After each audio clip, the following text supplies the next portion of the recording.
मकसद एकदम साफ था, बड़े आतंकी हमलों की फंडिंग करने वाले एक मोस्ट वांटेड मास्टरमाइंड का खात्मा। चलिए फैसल मस्जिद के एक बेहद गुप्त और खतरनाक अंडरकवर ऑपरेशन की तह तक चलते हैं। बाहर से लाचार भिखारी दिखने वाला ये शख्स असल में एक हाई लेवल अंडरकवर एजेंट था। मकसद एकदम साफ था, बड़े आतंकी हमलों की फंडिंग करने वाले एक मोस्ट वांटेड मास्टरमाइंड का खात्मा। ये टाइमलाइन रोंगटे खड़े कर देती है। सालों की तलाश और भीषण यातनाओं के बावजूद एजेंट का धैर्य नहीं टूटा। भिखारी पर जरा सा भी शक होने पर सुरक्षा प्रमुख तारिक ने उसे बेरहमी से टॉर्चर किया।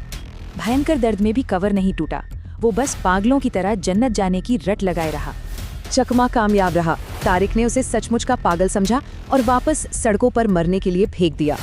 ठीक 1 साल बाद आतंकी एक वीआईपी काफिले में वहां पहुंचा। अब लक्ष्य की पूरी तरह पुष्टि हो चुकी थी। निहत्थे एजेंट ने रात के अंधेरे में भिखारी का भेष छोड़ा और खतरनाक रावलपिंडी अंडरवर्ल्ड में उतर गया। एजेंसी के पैसों से एक तस्कर को भारी रिश्वत दी गई और ये खास साइलेंसर वाला हथियार हासिल किया। अगले 11 महीनों तक कड़ाके की ठंड में भी इस एजेंट ने पिस्तौल को अपने सीने से छिपाए रखा। फिर वो दिन आ ही गया। लक्ष्य का 3 कारों वाला काफिला भारी सुरक्षा के बीच मस्जिद लौटा। ठीक 45 मिनट बाद आतंकी बाहर आया और इसी पल एजेंट ने लाचार भिखारी का रूप झटके में छोड़ दिया। गाड़ी साफ करने का नाटक करते हुए वो चीखता हुआ सीधे वीआईपी वाहन के बोनेट पर जा गिरा और बस पलक झपकते ही वो बेबस भिखारी एक बेहद खतरनाक और अचूक हमलावर में तब्दील हो गया। 3 खामोश गोलियां सीधे निशाने पर लगीं और पल भर में वो आतंकी सफेद मार्बल पर ढेर हो गया। इसके बाद मची भारी अफरा-तफरी के बीच एजेंट एक प्रोफेशनल कमांडो की फुर्ती से वहां से भाग निकला।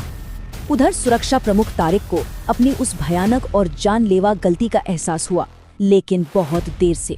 पीछे से गोलियां बरस रही थी। एजेंट ने फलों का ठेला पलटा और संकरी गलियों में गायब हो गया। गार्ड्स एकदम करीब आ चुके थे। तभी उसने जबरन एक चालू मोटरसाइकिल छीनी और मौत के मुंह से निकल भागा।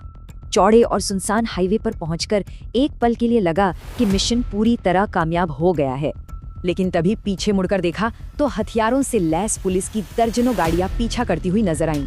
रफ्तार बढ़ाने का कोई फायदा नहीं था, क्योंकि ठीक सामने से भी पुलिस का एक बड़ा काफिला आ रहा था। दोनों तरफ से पुलिस के चक्रव्यूह में फंसने के बाद क्या वाकई इस खतरनाक मिशन का यही अंत है?